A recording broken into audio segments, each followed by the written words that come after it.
Bueno, entonces la historia del adventismo surgió de esta manera. Vamos a leer la palabra de Dios en el capítulo primero del Evangelio de Lucas. Lucas capítulo 1, los primeros 3 versículos. Los 4 versículos, si pueden ponerlos ahí en la pantalla. Lucas 1, del 1 al 4. Para los que no puedan leer ahí en su Biblia, puedan mirar ahí en la pantalla. Lucas 1. Puesto que ya muchos han tratado de poner en orden la historia de las cosas que entre nosotros han sido ciertísimas, tal como lo enseñaron los que desde el principio lo vieron con sus ojos y fueron ministros de la palabra, me ha parecido también a mí, después de haberlas investigado con diligencia todas las cosas desde su origen, escribírtelas por orden, oh excelentísimo Teófilo, para que conozcas bien la verdad de las cosas en las cuales has sido instruido. Para hacer la defensa de la doctrina cristiana. Apología es la defensa. Aunque esta palabra no está en la Biblia, sí está el hecho. Precisamente el Evangelio de Lucas es una apología, una defensa de Jesucristo y el Evangelio, porque los emperadores romanos persiguieron a los cristianos porque pensaban que el cristianismo era una subversión, porque ellos predicaban a otro rey y para ellos no había más rey que al César. Entonces consideraron el cristianismo una subversión, una rebelión. Entonces por eso Lucas introduce su evangelio diciendo, por cuanto muchos han tratado de poner en orden la historia de las cosas que entre nosotros han sido ciertísimas, tal como lo enseñaron los que desde el principio lo vieron con sus ojos y fueron ministros de la palabra, me ha parecido a mí también, después de examinarlas o investigarlas por orden, escribírtelas por orden, oh excelentísimo Teófilo, para que sepas bien la verdad de las cosas en las cuales has sido instruido. Teófilo era un gobernante, porque el título excelentísimo es un título que se le da a los gobernantes. Era un gobernante cristiano, pero que no sabía exactamente lo que era el cristianismo. Entonces, este evangelio es una apología, una defensa.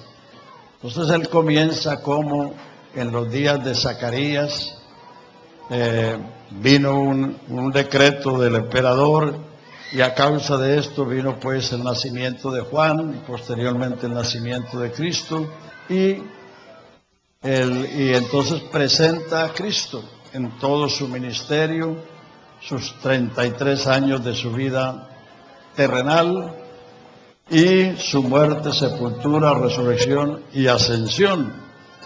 Entonces, de ahí debemos partir que desde el principio muchos han tratado de poner en orden la historia de las cosas que sucedieron con la venida de Jesucristo al mundo, su ministerio, su obra redentora, su resurrección, su aparición a los discípulos, y por eso hay muchos otros pseudoevangelios, porque muchas personas, queriendo poner en orden la historia de las cosas, hicieron escritos y les pusieron los nombres de algunos apóstoles para darle importancia a esos libros. Entonces por eso hay el supuesto evangelio de Tomás, el supuesto evangelio de María Magdalena, el supuesto evangelio de Felipe y de otros, Pero sabemos por qué no hay 3 evangelios o 5 evangelios, sino 4 evangelios. Eso tiene su razón. En el tabernáculo en el Antiguo Testamento, el velo que dividía el lugar santo del Santísimo estaba colgado de 4 columnas. 4 columnas. Y ese velo era el símbolo, la humanidad de Cristo. Ese era un velo fortísimo y hermosísimo, que 2 yuntas de bueyes, alando en sentido contrario, no lo podían rasgar. Porque ese velo simbolizaba la humanidad de Jesucristo. Y ese velo estaba colgado de 4 columnas, no de 5 ni de 3. Número 2, los 4 evangelios son 4 aspectos de Cristo. Mateo, el Mesías Rey, o sea, el león. Marcos, el siervo de Jehová, el becerro. Lucas, el varón perfecto. Y Juan, el águila volando. Esos son 4 características, 4 aspectos de Jesucristo que nos describen un gran cuadro de la humanidad y la deidad de Jesucristo y de su obra estupenda y maravillosa. Así que, hermanos, entonces, por eso es necesario entonces hacer la defensa de las doctrinas cristianas, de las doctrinas que nos han sido legadas a través de las Escrituras. Otras generalidades que usted debe tomar en cuenta es que la Biblia es la revelación de Dios al hombre, no una revelación entre otras. Cuando usted dice una revelación es porque hay otras, pero la Biblia no es una revelación, es la revelación de Dios al hombre, porque toda la Escritura fue divinamente inspirada y útil para enseñar, para convencer, para corregir, para instruir en justicia, a fin de que el hombre sea enteramente preparado para toda buena obra. Eso dice Pablo a Timoteo, y Pedro en la segunda carta, primer capítulo, por ahí por los versos 18 y 19 dice: tenemos la palabra profética más segura, a la hacéis bien de estar atentos como a una antorcha que alumbra en lugar oscuro, hasta que el día esclarezca y el lucero de la mañana salga en vuestros corazones, porque la profecía no fue traída por voluntad humana, sino que los santos hombres de Dios hablaron siendo inspirados por el Espíritu Santo. Entonces, esos son principios, son bases que usted tiene que tener, que la Biblia es la revelación de Dios y que esta revelación no vino por voluntad humana, sino que los profetas, los apóstoles, fueron inspirados para traer esta revelación. Aleluya. Entonces, como la apologética es la defensa del Evangelio, también Pablo dijo: estamos puestos para la defensa del Evangelio. Entonces, vamos a hablar primero de lo que es el adventismo en su origen y en su contenido. Para detectar una doctrina falsa, usted tiene que tomar en cuenta 2 cosas: el origen, de dónde viene, quién es el fundador, y cuál es el contenido. ¿Cuál es el contenido? Entonces,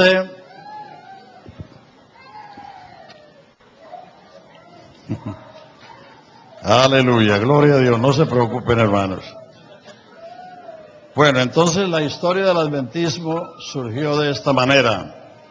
William Miller, un campesino bautista que al obtener su licencia de predicador tomó el capítulo 8 de Daniel, versículos 13 y 14, y entonces no sé si está poniendo eso ahí, pero si no puede buscarlo allí en Daniel 8, 13 y 14, dice lo siguiente: entonces oí a un santo que hablaba y a otro de los santos preguntó a aquel que hablaba: ¿hasta cuándo durará la visión del continuo sacrificio y la prevaricación asoladora, entregando el santuario y el ejército para ser pisoteado? Y él dijo: hasta 2300 tardes y mañanas, luego el santuario será purificado. Entonces, este campesino bautista tomó esas 2300 tardes y mañanas y las convirtió en años, 2300 años. A eso le sumó los 457 años que hay desde cuando Esdras vino de Babilonia a reedificar a Jerusalén y al templo. Entonces sumó los 2300 años con los 457 años y eso le dio 1843. Entonces él dedujo que ese era el año en que Jesucristo volvería al mundo, y de ese hecho partió su mensaje. O sea que William Miller fue el primer promotor del adventismo. Entonces de ahí nace la palabra adventista, porque él comenzó a predicar la segunda venida de Jesucristo basada en lo dicho por Daniel 8, 13 y 14, pero interpretando las 2300 tardes y mañanas como 2300 años, y le agregó los 457 años que sucedieron desde que Esdras regresó de Babilonia a Israel hasta la muerte de Cristo. Entonces, de ahí partió esa doctrina o esa creencia o esa proclama. Como en 1943 no sucedió la venida del Señor, entonces él dijo que él se había equivocado porque en lugar de tomar el calendario romano, que era el que regía, tomó el calendario hebreo. Entonces citó una nueva fecha. Y la fecha era el 22 de octubre de 1844, o sea, el año siguiente. Como tampoco sucedió la segunda venida en 1844, sus discípulos se enardecieron, todos frustrados, y el hombre abandonó su predicación, y dicen los comentaristas que se volvió a la iglesia donde antes él era miembro, que era la iglesia bautista. Pero una de sus discípulas, Elena White, entonces ella compuso el asunto diciendo que el santuario a que se refiere Daniel 8, 13 y 14 no era el santuario terrenal de Israel, sino el santuario celestial, y que Jesucristo sí había venido al santuario celestial a purificarlo y que lo estaba purificando desde entonces. Entonces ella compuso eso, aunque Miller no le creyó, porque ella fue a decirle a Miller la supuesta revelación que tenía, y Miller no le creyó eso. Pero entonces ella se convirtió en la profetisa o en la líder de ese grupo, que de ahí en adelante se llamó con diferentes nombres, pero con el nombre de adventismo. O sea, porque su mensaje básico, su mensaje central era la segunda venida de Jesucristo. Bueno, entonces ya esta señora también escribió en uno de sus libros, Los dones del Espíritu, que tuvo una visión en el que Dios, ella dice, en el que vio a Dios proclamando el año de 1843 como el año de su venida. Cosa que la Biblia dice, a Dios nadie le vio jamás. Pero ella dice en su libro que ella vio a Dios proclamando el año de 1843 o tratando de justificar lo que había enseñado Miller.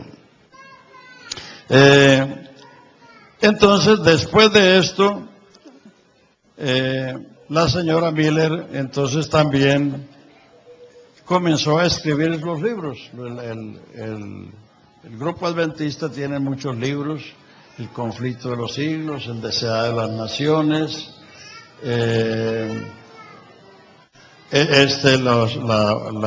los dones del Espíritu y muchos otros libros que ellos venden, asimismo como los testigos de Jehová también venden muchos libros. Y el hecho de que haya que escribir otro libro es porque se está desconociendo la palabra de Dios, que es la revelación de Dios al hombre y que es la regla de fe y práctica. Entonces, eso de que Jesús vino a purificar el santuario, en el santuario en el cielo y no en la tierra, realmente es una interpretación descabellada, porque el profeta se está refiriendo a lo que sucedió en Jerusalén con la destrucción de esa ciudad y del templo que era el santuario de Dios en la tierra y que sucedió en el año 70 del primer siglo de la era cristiana. Entonces, este grupo, a partir de esa fecha, ha tenido las siguientes denominaciones: Iglesia Cristiana Adventista en 1855, Adventista del Séptimo Día 1860, Unión de la Vida y Avento 1864, Iglesia de Dios Adventista 1866, Iglesia de Dios Jesucristo Adventista 1921, después vino la Iglesia Adventista Reformada, después vino la Iglesia Adventista de la Promesa y finalmente la que más se conoce hoy, que es la Iglesia Adventista del Séptimo Día, que es la actual. O sea que ese movimiento que partió de la señora Elena White ha sufrido todas esas cosas y todo esto comenzó, como dije, en 1843. Entonces, por el origen, vamos al origen del Evangelio. Romanos 1 dice: Pablo, siervo de Jesucristo, llamado a ser apóstol, apartado para el Evangelio de Dios.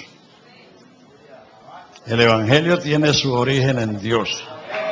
Ahí está el origen del Evangelio. Pablo, siervo de Jesucristo, llamado a ser apóstol, apartado para el Evangelio de Dios. Número 2, que él había prometido en las Santas Escrituras. El Evangelio es una promesa. El Evangelio no es una ley, es una promesa que Dios había prometido en las Santas Escrituras acerca de su Hijo, nuestro Señor Jesucristo, que era del linaje de David según la carne y que fue declarado Hijo de Dios con potencia por la resurrección de Jesucristo de entre los muertos, por quien recibimos la gracia y el apostolado para la obediencia en todas las naciones por amor de su nombre, entre los cuales estáis también vosotros llamados a ser de Jesucristo. Ahí está el origen del Evangelio. Lo otro comenzó en 1843. Entonces vamos a mirar un poquito esto. Mucha gente le sacan el cuerpo al Evangelio porque tienen un concepto equivocado del Evangelio. Piensan que el Evangelio es una lista de reglas. Haga esto, no haga esto, haga aquello, haga esto otro. No, Señor. El Evangelio es de Dios y el Evangelio es la promesa de Dios. Hechos 13:32, el apóstol Pablo predicándole a los primeros antioqueños de Pisidia. Que hay antioqueños en Pisidia, hay antioqueños en Siria, y hay antioqueños en Colombia, y hay antioqueños en España, hay antioqueños por todas partes. ¿Qué dice allí? Pablo llega a la sinagoga de Antioquía de Pisidia y le dice: nosotros también os anunciamos el evangelio de aquella promesa hecha a nuestros padres, la cual Dios ha cumplido a los hijos de ellos, a nosotros, resucitando a Jesús de entre los muertos, como está escrito en el Salmo 2, mi hijo eres tú, yo te he engendrado hoy. Y también, como dice en el Salmo 16, no permitirás que tu santo vea corrupción, ni su alma sea dejada en el sepulcro. Sabed pues, hermanos, que por él se os anuncia perdón de pecados, y que todo lo que la ley de Moisés no pudo justificar, en él es justificado todo aquel que cree. Ese es el Evangelio. El Evangelio es la promesa de salvación hecha a nuestros padres. Los padres son Adán, el padre de la raza humana; Noé, el padre del nuevo mundo; Abraham, el padre de las naciones, el padre de Israel y el padre de los creyentes, porque si vosotros sois de Cristo, linaje de Abraham sois y herederos conforme a la promesa. A ellos fueron hechas las promesas. La primera promesa de salvación está en Génesis 3:15. La simiente de la mujer quebrará la cabeza de la serpiente. Cuando Adán escuchó eso, le cambió el nombre a su mujer, porque la mujer no se llamaba Eva, se llamaba varona. Cuando Dios la hizo y se la trajo, Adán dijo: esta se llamará varona porque del varón fue tomada, es carne de mi carne y hueso de mi hueso. Pero cuando Adán oyó esa promesa, de la mujer nacerá el que le quebrará la cabeza a la serpiente antigua, que es el diablo y Satanás, le nació la fe y le nació la esperanza. Porque no hay fe sin promesa. Para que haya fe, tiene que haber una promesa. Esa es la primera promesa. La segunda está en Génesis 12:3. El Señor, hablándole a Abraham, dice: en tu simiente serán benditas todas las naciones. Y la tercera está en Génesis 49:10. No será quitado el cetro de Judá, ni el legislador de entre sus pies, hasta que venga Silo, y los pueblos se congregarán a él. Silo es el descanso, el reposo. Silo es aquel que dijo: venid a mí todos los que estáis trabajados y cargados, que yo los haré descansar. Entonces, esas promesas fueron hechas a los padres. Y entonces Pablo le está diciendo a los antioqueños de Pisidia: nosotros os anunciamos el evangelio de aquella promesa hecha a nuestros padres, y que Dios ya la cumplió a los hijos de ellos, a nosotros. ¿Cómo la cumplió? Resucitando a Jesús y sentándolo a su diestra, para que en él se anuncie el perdón de pecados, y todo lo que la ley de Moisés no pudo justificar, en él es justificado todo aquel que cree. Ese es el origen y el desarrollo del Evangelio. Ahí en los versículos que cité, Romanos, está, número 1, el origen, el Evangelio es de Dios. Número 2, el Evangelio fue prometido en las Santas Escrituras, o sea, el Evangelio es una promesa. Número 3, el Evangelio habla de una persona, de Jesucristo, que era según la carne hijo de David, pero que fue declarado hijo de Dios con potencia por la resurrección de Jesucristo de entre los muertos. Entonces, en eso están los dos grandes aspectos de Jesucristo, el humano y el divino. Dice, y cuarto, ¿y por quién recibimos? Por Jesucristo recibimos la gracia para la salvación y la gracia para el apostolado, para el ministerio en todas las naciones por amor de su nombre, entre los cuales estáis también vosotros llamados a ser, a pertenecer a Jesucristo. O sea que el objetivo del Evangelio es que la gente venga a ser de Jesucristo. ¿Por qué? Porque nacimos adámicos, pecadores, mortales, perdidos, destituidos de la gloria de Dios, sin Dios y sin esperanza en el mundo. No importa dónde haya nacido, cómo se haya criado, si haya creado en una forma recogida o desparramada, esa es la condición de toda la descendencia adámica. Pecadores, mortales, perdidos y destituidos de la gloria de Dios. Romanos 3:27, Romanos 3:23 nos ponen un montón. Por cuanto todos pecaron, todos están destituidos de la gloria de Dios. Entonces, como todos nacimos así, por eso Jesucristo vino al mundo, para darnos el privilegio de nacer de nuevo y de ser hechos hijos de Dios. Porque no nacimos como hijos de Dios, nacimos adámicos, pecadores y mortales, pero la predicación, el Evangelio es el llamamiento para que usted venga a ser, llegue a ser de Jesucristo. A su nombre sea la gloria. Aleluya. Entonces, ahí tenemos los dos orígenes. El origen del adventismo y el origen del Evangelio. Entonces, simplemente, eso le dice que lo otro. Además, Jesucristo no mandó a nadie a predicar la ley. Él le dijo a los discípulos, id y predicad el Evangelio.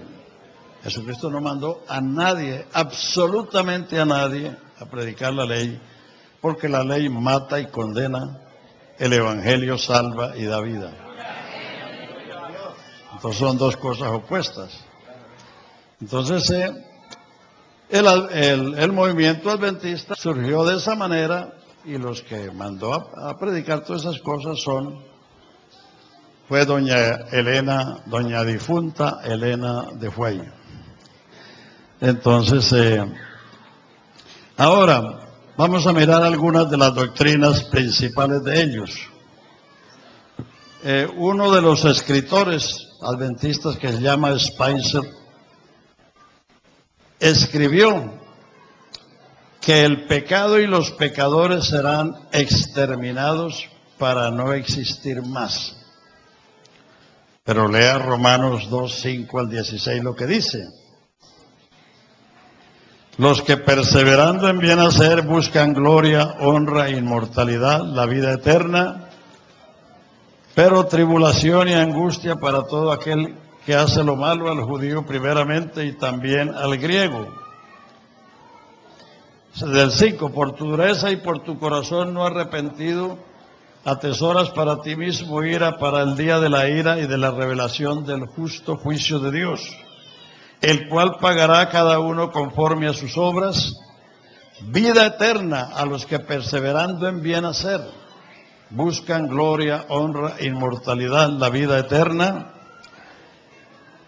pero ira, enojo a los que son contenciosos y no obedecen a la verdad, sino que obedecen a la injusticia, tribulación y angustia sobre todo ser humano que hace lo malo, al judío primeramente y también al griego, pero gloria y honra y paz a todo el que hace lo bueno, al judío primeramente y también al griego, porque no hay acepción de personas para con Dios. Apocalipsis 20 del 10 al 15, ahí está el juicio final, y ahí no dice que los pecadores van a ser exterminados. 20:10. Y el diablo que los engañaba fue lanzado en el lago de fuego y azufre, donde estaba la bestia y el falso profeta, y serán atormentados día y noche por los siglos de los siglos. Y vi un gran trono blanco y al que estaba sentado en él, y delante del cual huyeron el cielo y la tierra, y no se halló el lugar para ellos. Y vi a los muertos grandes y pequeños delante de Dios, en pie ante Dios, y los libros fueron abiertos, y otro libro fue abierto, el cual es el de la vida, y el que no fue hallado escrito en el libro de la vida fue lanzado en el lago de fuego, que es la muerte segunda. Pero dice también los libros fueron abiertos, y los muertos fueron juzgados por las cosas que estaban escritas en los libros, y otro libro, el cual es el de la vida, fue abierto, y el que no fue hallado fue lanzado en el lago de fuego, que es la muerte segunda, y el que no se halló, y fueron lanzados en el lago de fuego. Esta es la muerte segunda. Entonces los pecadores y el diablo, el falso profeta, todos irán. Ese es el castigo final, no es la aniquilación, que es una de las doctrinas del adventismo. La otra doctrina es otra doctrina bien grave. En el capítulo 16 de Levítico está registrado el gran día de la expiación. Levítico es el tercer libro de la Biblia. Los que tengan ahí, pues pueden buscar. Capítulo 16, ahí está lo que se hacía en el gran día de la expiación, que era el día más sagrado para Israel, porque era el día en que comenzaban un nuevo año, porque mediante la expiación eran cubiertos los pecados del año anterior, entonces ellos comenzaban un año libres, sencillamente porque la expiación se hacía para eso. Entonces dice, partiendo del verso 5, dice, y de la congregación de los hijos de Israel tomará 2 machos cabríos para expiación y un carnero para holocausto. Y hará traer a Aarón el becerro de la expiación, que es suyo, y hará la reconciliación por sí y por su casa.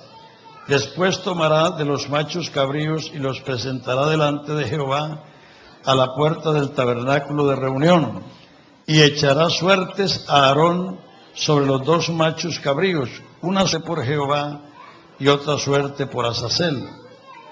Y hará traer a Aarón el macho cabrío sobre el cual cayere la suerte por Jehová, y lo ofrecerá en expiación. Mas el macho cabrío sobre el cual cayere la suerte por Azazel, lo presentará vivo delante de Jehová para hacer la reconciliación sobre él, para enviarlo a Azazel al desierto. Entonces más adelante dice, usted puede leer el capítulo más adelante porque es largo. Entonces, estos 2 machos cabríos, el uno le caía la suerte por Jehová, ese era sacrificado, y con la sangre de ese macho cabrío, el sumo sacerdote entraba al lugar santísimo, y con el índice derecho rociaba 7 veces el propiciatorio, que era para cubrir los pecados del año que terminaba y empezar un año nuevo.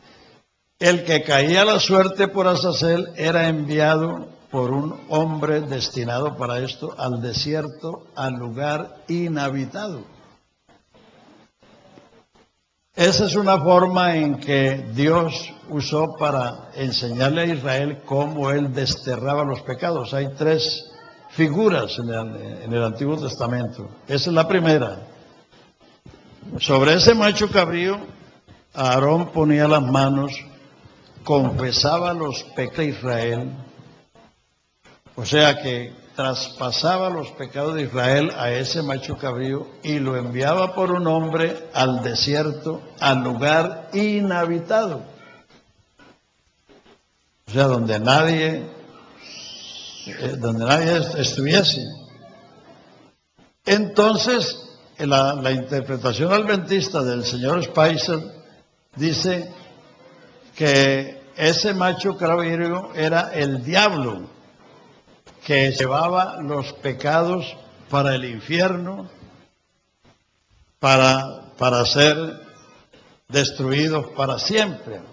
Lo que hace al diablo corredentor con Jesucristo, lo que viene a ser una blasfemia. Poner al diablo como corredentor con Jesucristo. Eso eran figuras, eran sombras de lo que iba a venir. Pero esa es una doctrina terrible, es decir, porque Jesucristo es el único redentor. Con Él nadie fue a la cruz, Él solo hizo la redención. Entonces, esa es otra doctrina gravísima. Y en lo que ellos más énfasis hacen es en el sábado. Y voy a explicarles un poco eso. Y son tan celosos con el sábado que quebrantan la ley glorificando el sábado. Allá en Ecuador, entre Quito y Santo Domingo, hay unas vallas grandes, porque por allí hay muchos adventistas. Y en esa valla dice, guarde el santo sábado. Y pintan a Jesucristo, una imagen de Jesucristo con las tablas en la mano aquí. Cuando el segundo mandamiento dice, no harás imagen. O sea que por el fanatismo del sábado, quebrantan la ley proclamando el sábado. Porque el segundo mandamiento dice, no harás imagen de lo que está arriba en el cielo, ni abajo en la tierra, ni en las aguas debajo de la tierra. Y eso lo estoy diciendo porque yo lo vi. Yo estuve allá en marzo en Ecuador, y además yo viví en Ecuador, y esas vallas existen por muchos años. Una imagen de Jesucristo con las tablas en la mano. Cuando Él no vino a abrogar la ley, sino a cumplir. La ley no está abrogada, la ley está cumplida. Porque la ley es justa, santa y buena, y se necesitaba un varón perfecto para poder cumplirla. Aparte de Jesucristo, nadie, absolutamente nadie, cumplió la ley. Ni Moisés, que fue el mediador de la ley. Porque Moisés perdió la tierra prometida, porque los hijos de Israel lo sacaron de casillas, no obstante que él era el hombre más manso en toda la tierra. Pero los hijos de Israel lo sacaron de casillas. Tanto es que Moisés le dijo a Dios, ¿acaso yo parito a esta gente? Para que yo tenga que llevarla como la que cría. Y Moisés estaba tan enojado que Dios, la primera vez que Dios le dijo a Moisés que hiriera la roca para que salieran aguas, porque no había agua y el pueblo tenía sed. Y era la roca y salieron ríos. Pero la segunda vez que no hubo agua y hubo sed, el Señor le dijo, habla a la roca, porque la roca era Cristo. Y la roca no podía ser herida dos veces. Pero entonces, como él estaba enojado con los hijos de Israel, entonces él cogió la vara e hirió la roca una vez, y el Señor le dijo, por cuanto no me honraste, no entrarás a la tierra prometida. Y Moisés le rogó, Pero el Señor le dijo, no me hable más de este asunto. Así le dijo el Señor. Entonces ni Moisés cumplió la ley. ¿Qué van a cumplir la ley estos sabatistas? Por el celo del sábado violan la ley, pintan a Jesús con la fe en la mano. Bueno, vamos a ver lo del sábado. En la Biblia hay 4 sábados, o sea, 4 reposos. Número 1, el reposo de Dios. Número 2, el reposo de la ley. Número 3, el reposo de la tierra prometida. Y número 4, el reposo cristiano. Vamos a mirarlos. Cuando Dios creó los cielos y la tierra y vio que todo era en gran manera buena, dijo, reposó Dios el 7º día de toda su obra. No fue que Él mandó a nadie a reposar, reposó Dios. No es que Dios se canse o se fatigue, sino que Dios se satisfizo, se alegró de que su obra era en gran manera buena. Así como cuando tú planeas algo y todo te sale a la perfección, tú sientes una satisfacción, un descanso, una alegría, una realización. Entonces, vio Dios todo lo que había hecho que era en gran manera bueno y reposó Dios de toda su obra. En el libro de Génesis, que es una historia de 2500 años, usted no encuentra a ningún patriarca guardando ningún día. Ni Noé, ni Abraham, ni Isaac, ni Jacob, usted no encuentra. Puede leerse todo el libro de Génesis, que son 2500 años de historia. Y ninguno de ellos guardó ningún día, porque el que reposó fue Dios de toda su obra que había hecho. Cuando Dios envió a Moisés para sacar a Israel de Egipto, que estaban en una esclavitud degradante, horrible, los sacó de Egipto y los trajo al Sinaí. Y lo primero que hizo Dios fue darles una ley, así como toda nación, cuando emancipa de otra, lo primero que hace es una constitución para gobernarse. Lo que hizo Colombia, lo que han hecho todos los países del mundo, cuando se han libertado o emancipado de la colonia que los colonizó. Entonces, Israel fue traído al Sinaí y lo primero que hace Dios es darles una ley para que se gobernaran. Por eso es una de las glorias de Israel. Ellos tienen una ley que se la dio Dios. Todas las constituciones de las naciones son hechas por el hombre. Claro que hay copias de la historia sagrada, pero todo generalmente es producto del hombre. Segundo, les dio un santuario. Hacerme haz un santuario y yo habitaré en medio de vosotros. Tercero, les dio un sacerdocio. Y cuarto, les dio un culto. O sea que ellos tenían una constitución, un santuario, un culto y un sacerdocio dado por Dios, no inventado por el hombre, dado por Dios. Esa es la gloria de Israel. Entonces, dentro de esa ley, Dios dictó una medida social, porque todas las constituciones o las leyes tienen medidas sociales para el hombre. Y dentro de esa medida social era 6 días trabajarás y el 7º reposarás.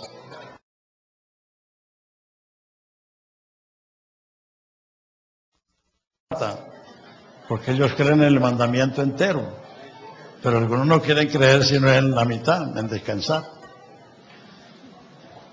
6 días trabajarás y el 7º reposarás. Esa es una medida social que Dios impuso o puso en esa ley para beneficio del hombre, porque el hombre necesita descansar, porque si un carro se daña, si no le dan buen mantenimiento, pues esto también se cuida, pues también se funde.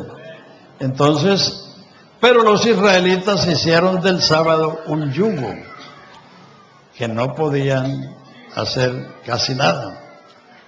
Entonces, cuando Jesús vino al mundo, que vino en el tiempo de la ley, fue a una sinagoga, había ahí un hombre con la mano seca, y él le dijo, extiende tu mano. Y le rehabilitó su mano, y el príncipe de la sinagoga se enojó, diciendo, 6 días hay para trabajar, vengan para ser sanados, pero no el día de reposo. Entonces el Señor le dijo, hipócrita, si tu oveja cae en un zanjón, no la sacarás porque es el día de reposo.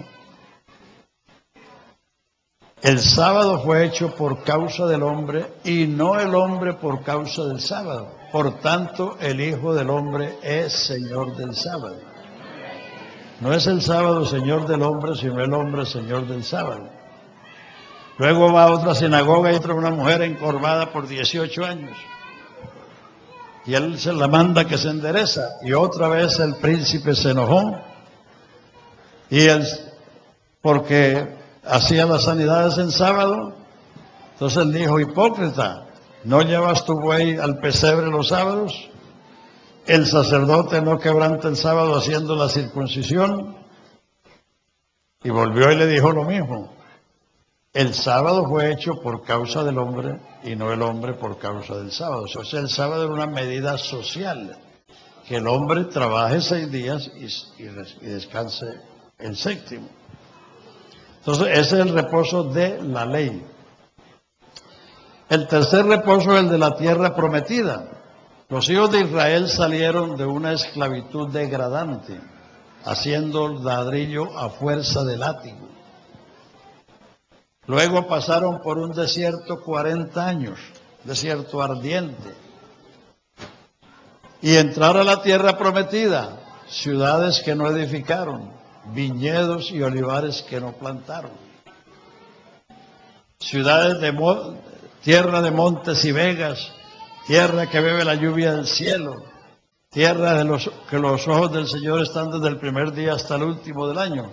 Eso era un reposo. Pero entonces dice que si Josué les hubiera dado el reposo, no hablaría de otro día. Y ese otro día es el reposo cristiano. Vamos a mirarlo porque si no miramos las escrituras, después usted va a decir que el hermano Eliseo dijo así, pero no es el hermano Eliseo, es la Biblia. Hebreos 3 y 4. Para que se dé cuenta que el reposo ahora no es un día, sino un estado al que se entra, al que se vive, al que se goza. Usted puede quedarse acostado toda la semana, pero si no tiene a Jesucristo, no has entrado en el reposo. Vamos a leerlo. Hebreos 3, partiendo del verso 7. Por lo cual, como dice el Espíritu Santo, si oyeres hoy su voz, no endurezcáis vuestros corazones como en la provocación en el día de la tentación en el desierto, donde me tentaron vuestros padres, me probaron y vieron mis obras 40 años, a causa de lo cual me disgusté contra esa generación y dije, se andan vagando en su corazón y no han conocido mis caminos.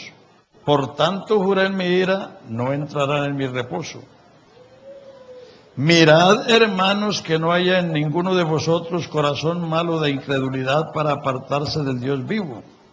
Antes exhortaos unos a otros cada día, entre tanto que se dice, hoy, para que ninguno de vosotros se endurezca por el engaño del pecado, porque somos hechos participantes de Cristo con tal que retengamos firme a fin nuestra confianza del principio.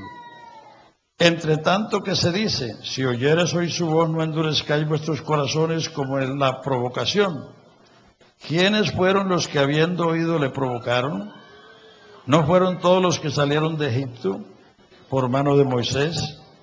Y con quienes estuvo disgustado 40 años, ¿no fue con todos los que pecaron cuyos cuerpos cayeron en el desierto?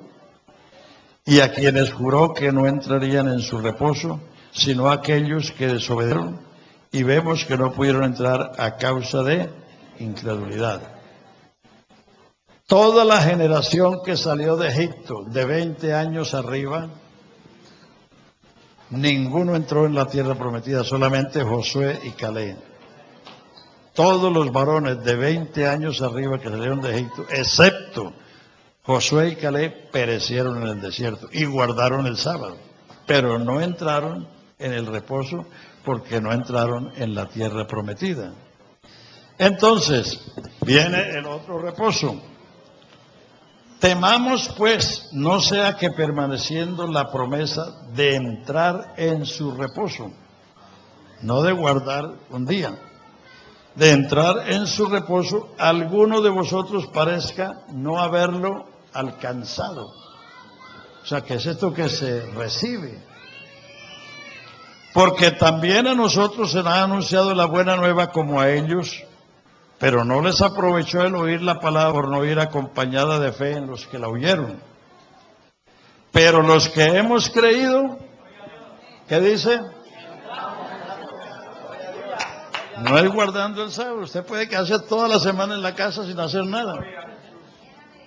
Pero si usted no ha creído en Jesucristo, está cargando la dura carga de sus pecados. Pero los que hemos creído, entramos en el reposo. ¿Dónde vamos? En el versículo.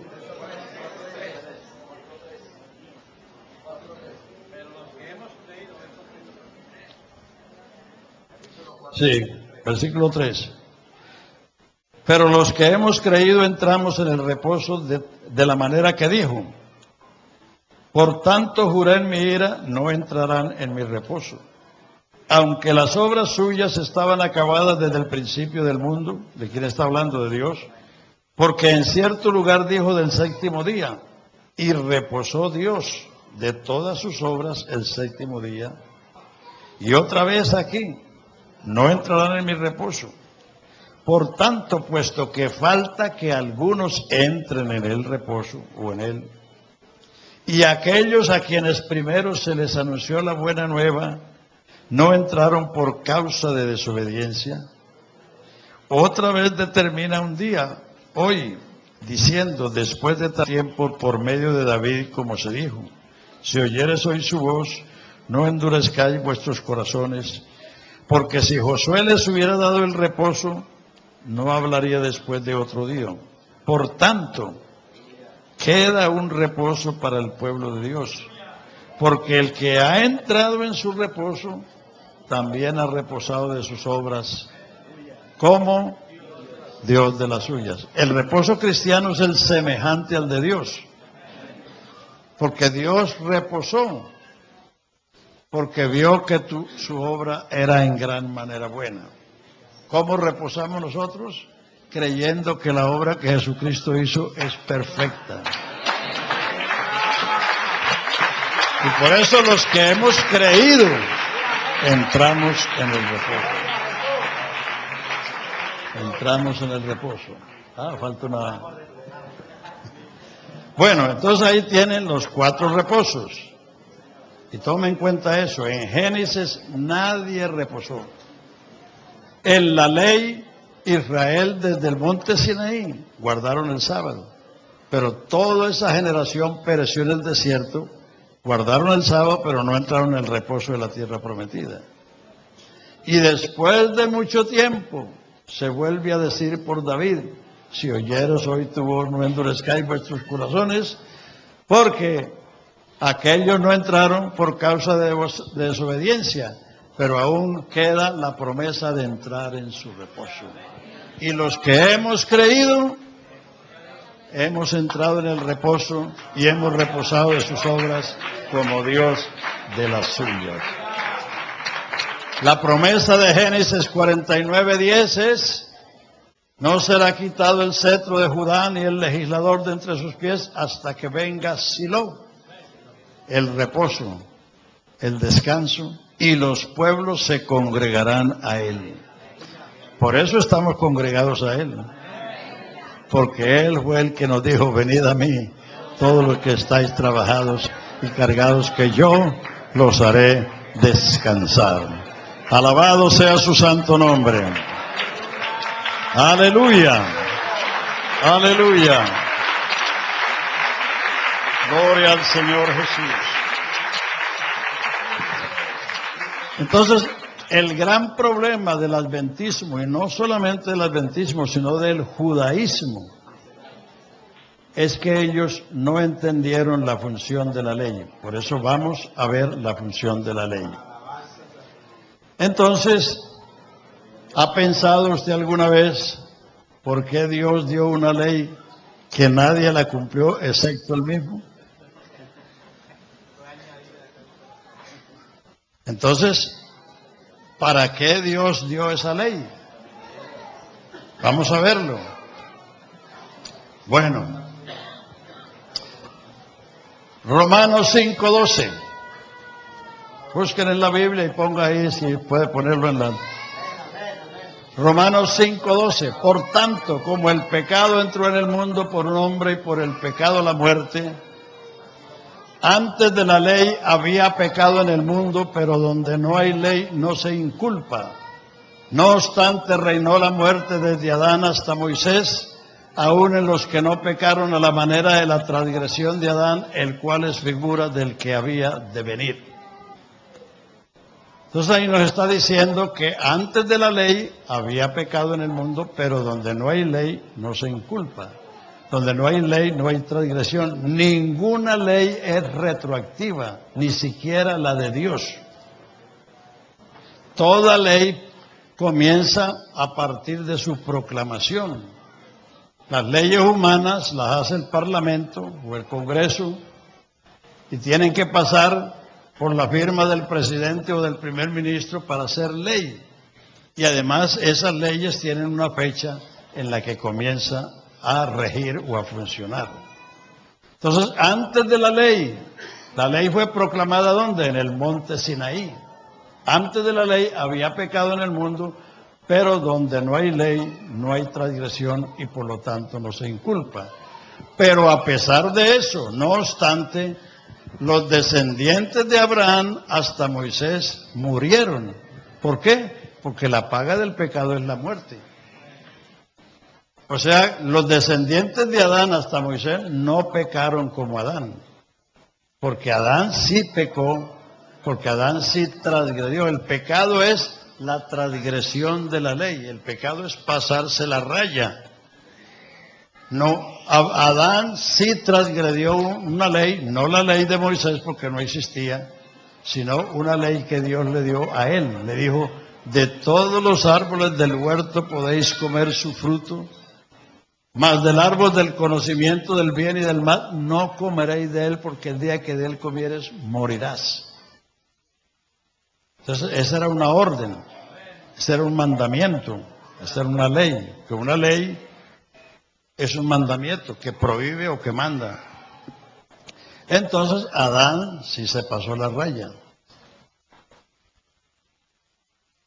Y esto es importante, porque cuando el Señor lo echó del paraíso le dijo, por cuanto esto hiciste obedeciendo a la voz de tu mujer. Pongan cuidado, caballeros. A las mujeres hay que oírlas, pero no hay que hacer todo lo que ellas dicen.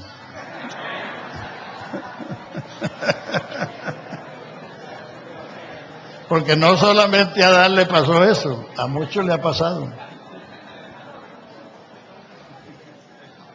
A muchos le ha pasado que por hacerle caso a la mujer se han echado a rodar. Entonces, porque 1 Timoteo 2 dice que Adán no fue engañado. Lo que Adán hizo, lo hizo a sabiendas. La que fue engañada fue la mujer. Dice, la mujer fue engañada, seducida y envuelta en transgresión. Por eso es que la mujer necesita cabeza. Sí. Porque la mujer es más corazón que cabeza. Por eso es más susceptible a ser engañada. Por eso las mujeres necesitan a su papá como cabeza o a su marido como cabeza. Y la Biblia habla bastante de eso, de la jerarquía y de la sujeción de la mujer a su cabeza, sea su papá o sea su marido. Entonces, de Adán al Sinaí hay 2500 años. En ese tiempo no había ley. O sea, los descendientes de Adán no pecaron como Adán, porque no tenían una ley que le dijera, haga esto y no haga aquello. Pero no obstante que no tenían ley, se murieron. ¿Por qué? Porque la paga del pecado es la muerte, y eso lo heredamos de Adán. Adán vivió 950 años y murió. Matusalén vivió 969 años y murió. Noé vivió 950 años y murió. Abraham, que fue amigo de Dios, vivió 175 años y murió. Moisés, que habló cara a cara con Jehová como habla el hombre a su compañero, vivió 120 años y murió. Porque la muerte es la paga del pecado. Es decir, el problema de la persona no es cuántos pecados ha hecho ni qué pecados ha hecho, sino el hecho de ser mortal. Eso es lo que determina que uno es pecador. Vaya al cementerio y verá que allá hay tumbas aún de bebecitos que no cometieron un pecado personal. ¿Pero por qué se murieron? Porque nacieron pecadores. Entonces,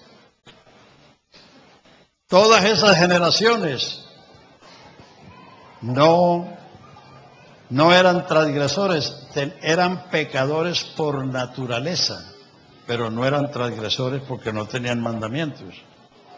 Pero cuando vino la ley en el monte Sinaí, Éxodo 20 dice, yo soy Jehová tu Dios que te saqué de la tierra de Egipto, no tendrás dioses ajenos delante de mí, no te harás imagen lo que está arriba en el cielo, ni abajo en la tierra, ni en las aguas debajo de la tierra, no te inclinarás a ellas, ni las honrarás, porque yo soy tu Dios fuerte y celoso, que visito la maldad de los padres sobre los hijos hasta la tercera y cuarta generación, y que hago misericordia en millares de los que me aman.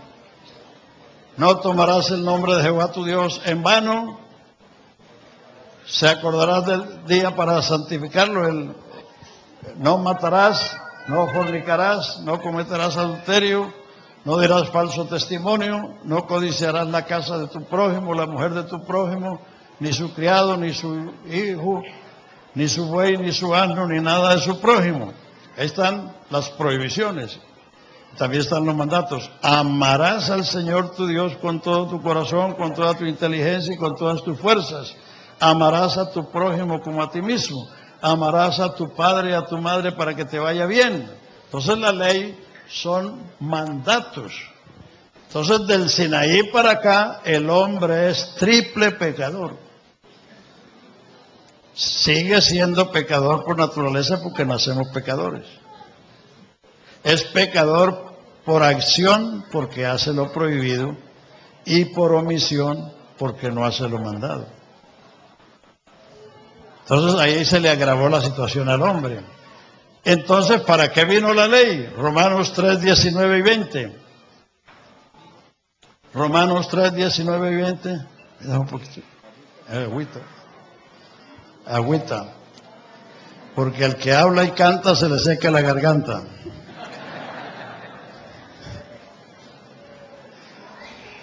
Romanos 3, 19 y 20.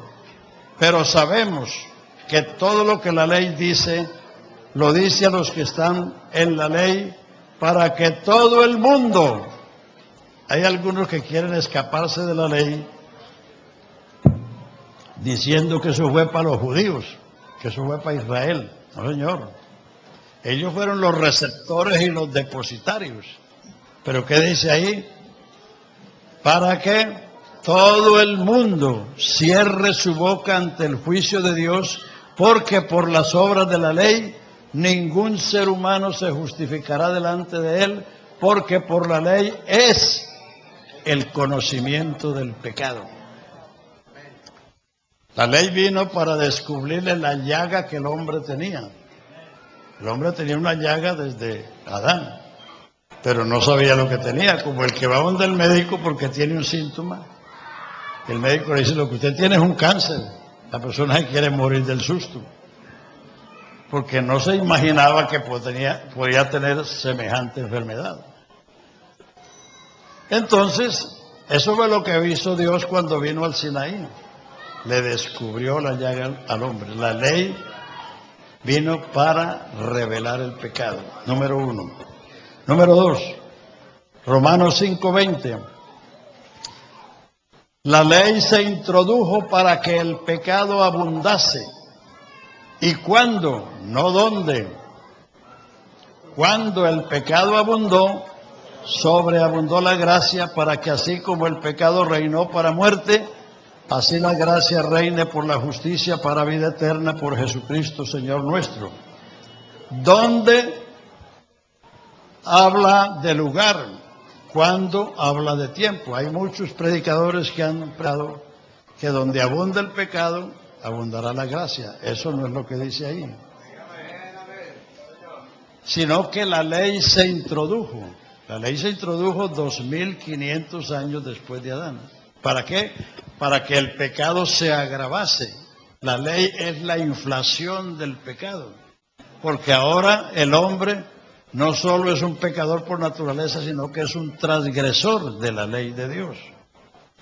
Entonces la ley se introdujo para agravar, porque el pecado antes de eso simplemente era una naturaleza en el hombre. No era una acción.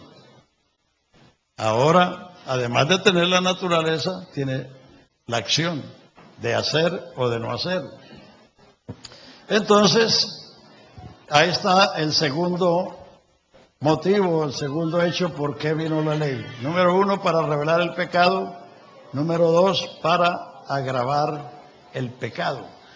Y también Romanos 7 dice, Pablo, yo no conociera la concupiscencia si la ley no dijera, no codiciarás. O sea que antes de la ley, eso de codiciar era como tener hambre, o tener sueño, o tener sed. La gente hacía las cosas con esa naturalidad. Tercero, la ley vino para condenar el pecado y matar al pecador. Segunda de Corintios capítulo 3, versículo 7. Aleluya, usen la Biblia, hermanos, porque así si miran y oyen, se les va a quedar más. Segunda de Corintios 3, 7.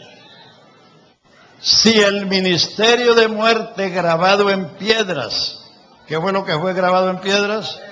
La ley, los 10 mandamientos. Si el ministerio de muerte grabado en piedras fue con gloria, tanto que los hijos de Israel no pusieron fijar la vista en el rostro de Moisés a causa de la gloria, la cual gloria había de perecer. ¿Cómo no será con gloria el ministerio del Espíritu?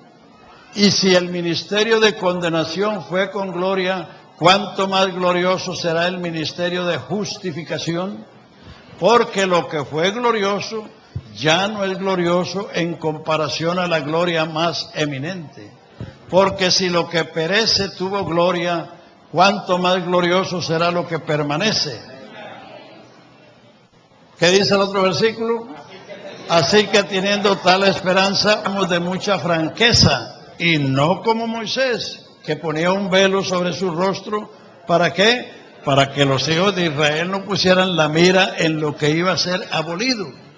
Pero a ellos se les embotó el entendimiento, porque hasta el día de hoy, no solamente los adventistas están embotados, sino los judíos.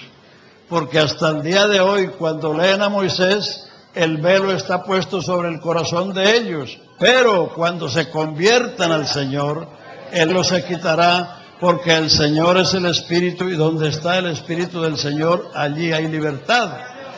Por tanto, o sea, por lo anterior, por tanto, todos nosotros, mirando a cara descubierta como en un espejo la gloria del Señor, somos transformados de gloria en gloria, así como por el Espíritu del Señor.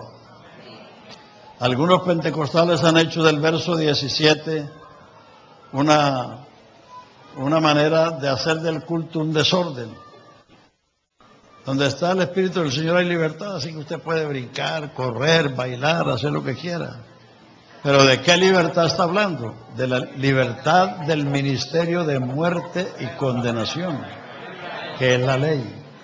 La ley fue el ministerio de muerte y de condenación. La ley vino para revelar el pecado, agravar el pecado, condenar al pecado y matar al pecador. La ley justifica al inocente. Pero ¿quién era inocente? Nadie. La ley es una espada. Usted han ido a las cortes, una mujer con los ojos vendados y con una espada en la mano, figure qué peligro.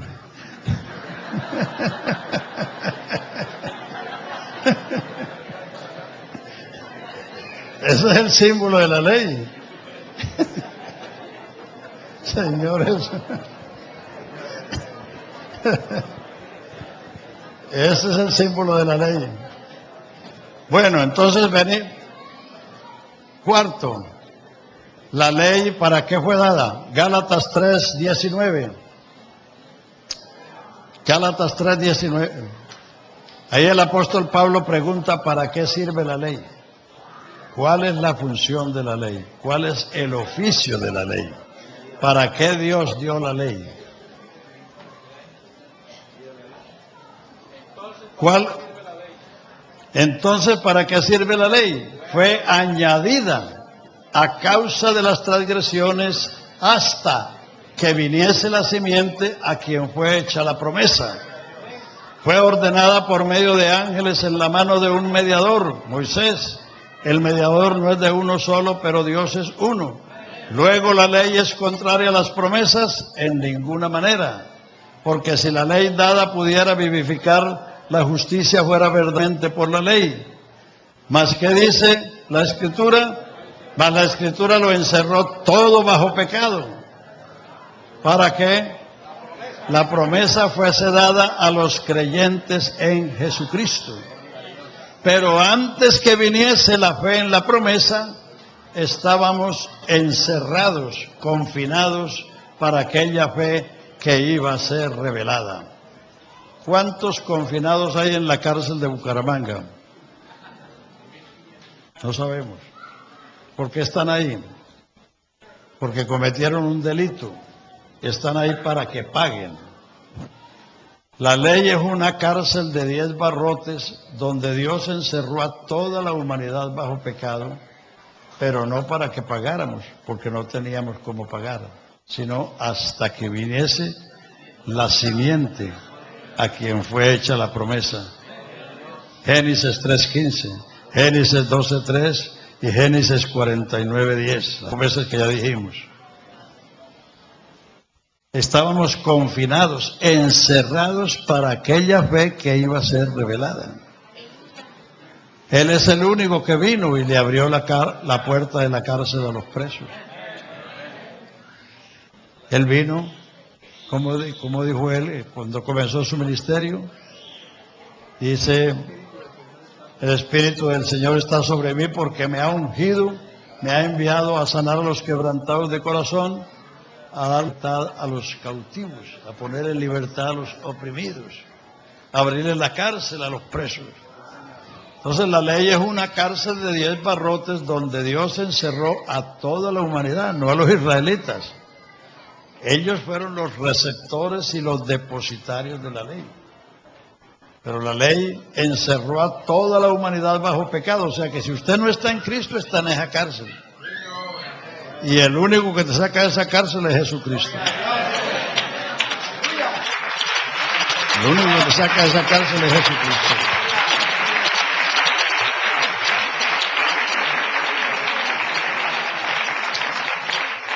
Deje el texto ahí, lo vamos a repetir. ¿Para qué sirve la ley? Fue añadida. Una añadidura es algo inferior que se añade a algo superior. ¿O será que la hermana tiene una manga y va a buscarse una blusa para añadírsela? ¿Qué dicen? ¿O será que usted tiene un cuarto y le va a añadir una casa? No, lo contrario. Si usted tiene una casa, usted puede añadirle un cuarto. Pero nadie que tiene un cuarto le va a añadir una casa. Ni una mujer que tiene una manga le va a añadir una blusa, por el contrario. Si tiene una blusa, va a buscar una manga para ponerle a la blusa. Entonces, una añadidura es algo inferior que se añade a algo superior. ¿A qué fue añadida la ley? A las promesas que ya dijimos. El Evangelio Nosotros os anunciamos el evangelio de aquella promesa hecha a nuestros padres. Esas tres promesas. Esa es la promesa de salvación. Y como el pecado se incrementó, dice, la ley fue añadida a causa de las transgresiones. Así como nuestro parlamento o las asambleas tienen que estar legislando porque cada van apareciendo hechos delictivos que no están consagrados en los códigos. Y un juez no puede castigar a una persona que cometió una acción si no está tipificada como un delito. Entonces, la ley fue añadida a causa de las transgresiones y fue ordenada en la mano de un mediador, a saber Moisés. ¿Hasta cuándo? Hasta que viniese la simiente. Cristo es la simiente de la mujer, Cristo es la simiente de Abraham, Cristo es el reposo de Judá, Cristo es el retoño de David. Entonces la ley fue añadida hasta que viniera eso, y mientras que no llegaba esa promesa, estábamos confinados, encerrados, para aquella fe que iba a ser revelada, de manera que la ley ha sido nuestro ayo para llevarnos a Cristo. Es un pedagogo, un maestro. La ley era una pedagogía que le estaba apuntando a Cristo, señalando a Cristo. Pero los israelitas no entendieron eso. Hicieron de la ley un círculo donde ellos se encerraron y que se consideraron que ellos eran el único pueblo de Dios y que todo lo demás era leña para el infierno. Así pensaban los judíos. Los judíos decían, gracias te doy Dios, así gentil. Sí, porque ellos pensaban que todo lo demás era leña para el infierno. Figúrese. Entonces, la ley tuvo ese propósito. Ahora lea, vamos, sigamos ahí donde hay en el 3. Así que todos sois hijos de Dios por la fe en Cristo Jesús, porque todos los que habéis sido bautizados en Cristo, de Cristo estáis revestidos, donde no hay judío ni griego, siervo ni varón ni mujer, sino que todos sois uno en Cristo. Y si vosotros sois de Cristo, linaje de Abraham sois y herederos conforme a la promesa. En Cristo lo recibimos todo, sin Cristo no tenemos nada. Pero sigue el capítulo 4. Pero también digo, en tanto que el heredero es niño, en nada difiere del esclavo, aunque es señor de todo, y está puesto sobre tutores o curadores hasta el tiempo señalado por el padre. O sea, cuando un niño nace heredero de una fortuna o de un imperio, él no lo sabe que lo tiene, mucho menos lo puede administrar o disfrutar o compartir, porque él no sabe nada. Un niño es un ignorante. Entonces, la aplicación está enseguida. Así también nosotros, cuando éramos niños, cuando éramos ignorantes, estábamos en esclavitud bajo los rudimentos del mundo. O sea, vivíamos por los dictados del mundo. La familia, la televisión, la prensa. Pues sí, por donde va Vicente va toda la gente. Entonces, así íbamos, todos por el camino ancho. Pero, venido el cumplimiento del tiempo, Dios envió a su Hijo, nacido de mujer, súbdito a la ley, ¿para qué? Redimiese a los que estaban bajo la ley, para que sacara de la cárcel a los prisioneros que estaban en la ley. Para que redimiese, redimir es libertar a alguien mediante el pago de un precio. Jesucristo pagó el precio. Isaías 49:24 dice, ¿será arrebatada la presa al valiente? ¿Será libertado el cautivo de un tirano? El profeta se hizo esas dos preguntas y Dios le respondió, cierto, el cautivo será libertado del tirano y la presa será arrebatada al valiente, y tu pleito yo lo pleitearé, yo salvaré a tus hijos. Eso es lo que vino a hacer Jesucristo. Aleluya. Venido el cumplimiento del tiempo, de eso envía a su Hijo, nacido de mujer, súbdito a la ley, para que redimiese, rescatase, liberase, dejar libres a los que estaban bajo la ley, a fin, con la finalidad de que recibiésemos la adopción de hijos. Y por cuanto sois hijos, Dios ha enviado el Espíritu de su Hijo a vuestros corazones, el cual clama, Abba, Padre. Así que ya no eres esclavo, sino hijo, y si hijo, también heredero de Dios por medio de Cristo. Aleluya.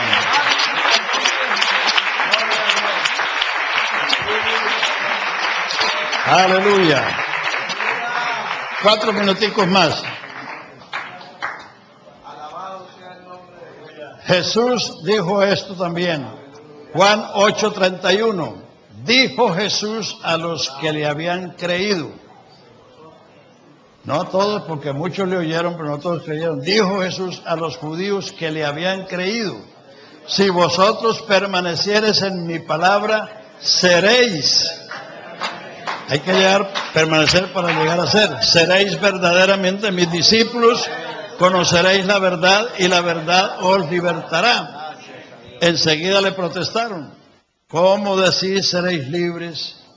Nosotros descendencia de Abraham somos y jamás le hemos servido a nadie.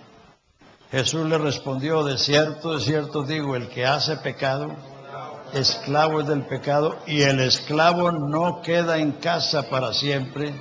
El Hijo queda en casa para siempre. Si el Hijo os libertare, seréis verdaderamente libres. No se puede ser esclavo y ser hijo. Y si se es hijo, no eres esclavo.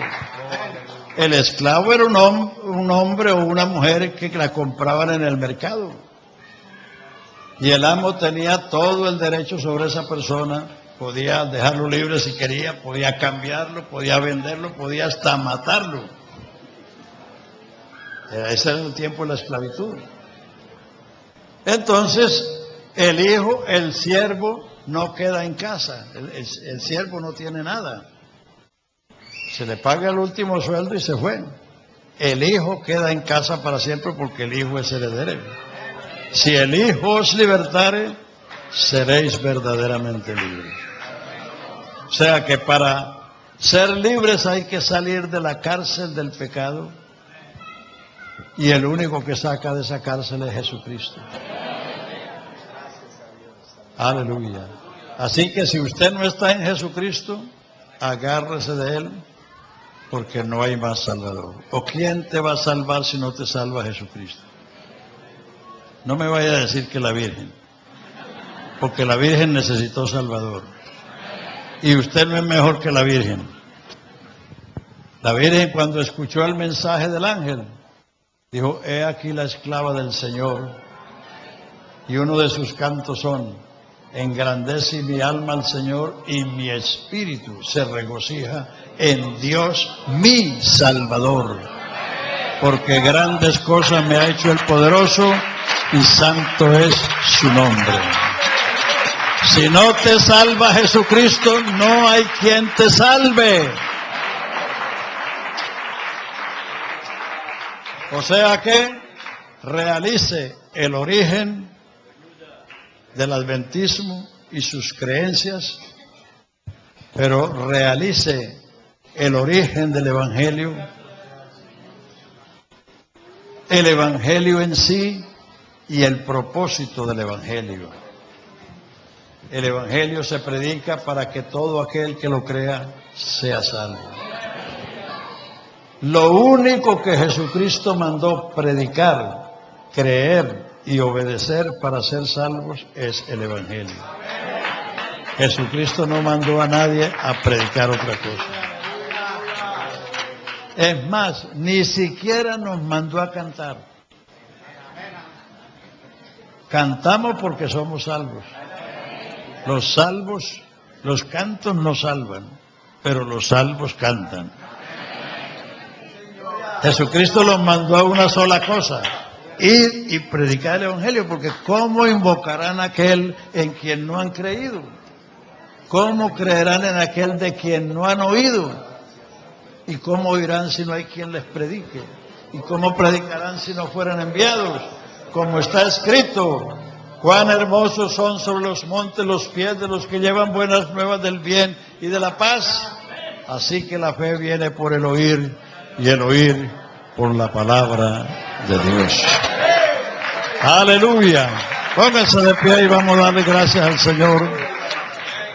Alabanzas a Jesús. Alabanzas a Jesús. Vamos a orar, hermanos, para